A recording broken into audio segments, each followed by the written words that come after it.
บ่ได้มาเว้าให้ย่านแต่อยากมาเล่าให้ฟังสวัสดีคุณผู้ฟังทุกท่านครับพอกับลุงดมเช่นเคยในรายการลุงดมเล่าเรื่องผี 19 นาฬิกาวันศุกร์วันเสาร์อาทิตย์พอคุณผู้ฟังอยู่นี่ฝากคุณผู้ฟังกดติดตามกด Subscribe กดแจ้งเตือนเป็นกำลังแรงใจผู้จัดครับคือเก่าลุงดมเป็นคนเล่าคุณผู้ฟังเป็นคนฟังกับเรื่องร้อนๆเรื่องผีปอบ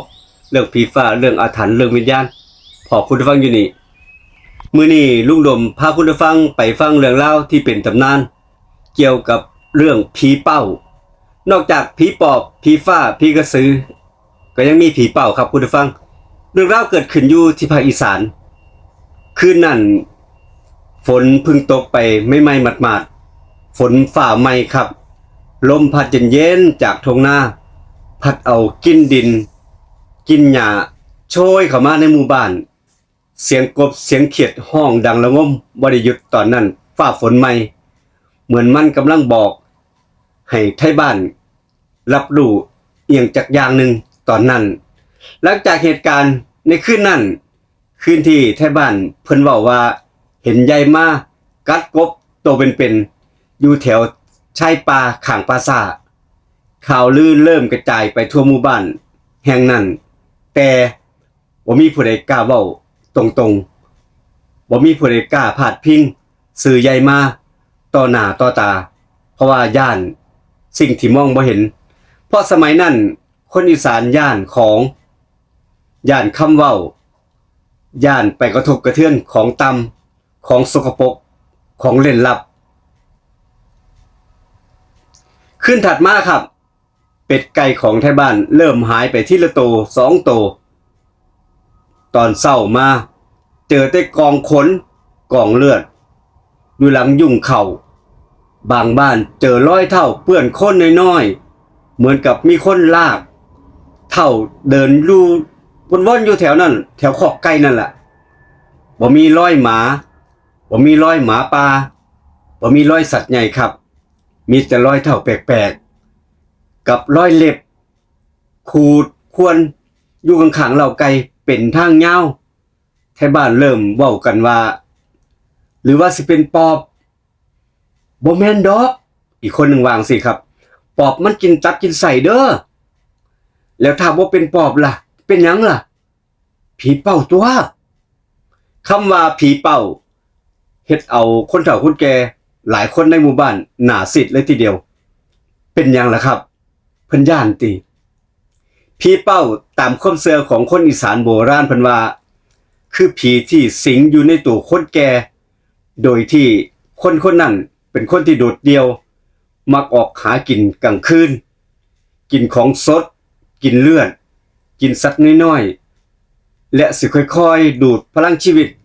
จากเจ้าของร่างไปเรื่อยๆผีนั่นมันสิดูดพลังชีวิต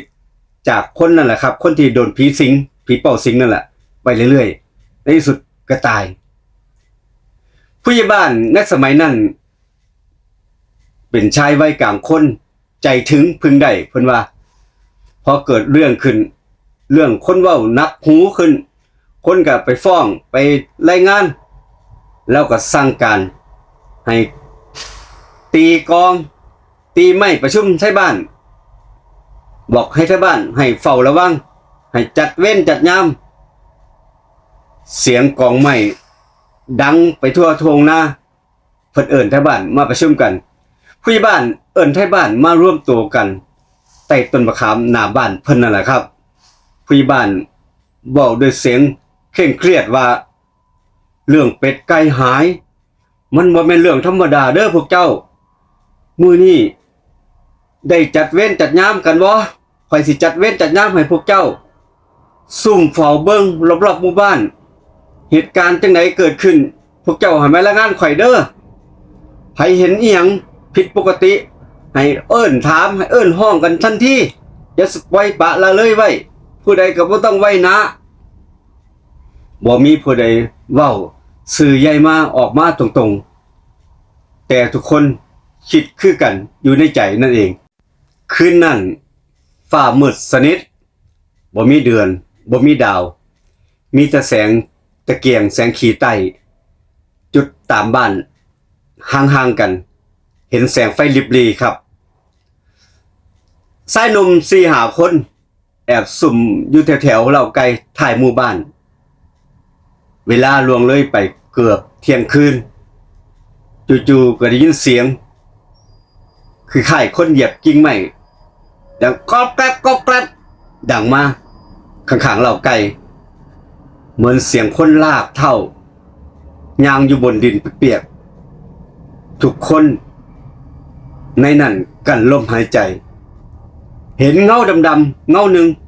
ค่อยๆโผล่ออกมาจากพงหญ้าจากกอหญ้าหลังนั้นหลังงอคอคอมผมขาวกระเซาะกระเซิงเลยทีเดียวมือหงิกงอเหมือนกับว่าเล็บนกนั่นเองคืออิหยังล่ะใหญ่มาเดินย่องแย่งเขามาหาเหล่าไก่ตอนนั้นท่านใดนั่นครับยายมาก็เอามือซอดเข้าไปในเหล่าไก่ก็ห้องกันโกกากโกกากแต่เสียงห้องขาดหายไปทันทีเหมือนกับว่าไก่โดนบีบคอชายหนุ่มคนหนึ่งเผลอเหยียบกิ่งไม้ดังกรอบยายมาชะงักแล้วค่อยๆหันหน้ามาตาของยายมาขาวโพลนเลยทีเดียวปากแดงฉานเหมือนกับเปื้อนเลือด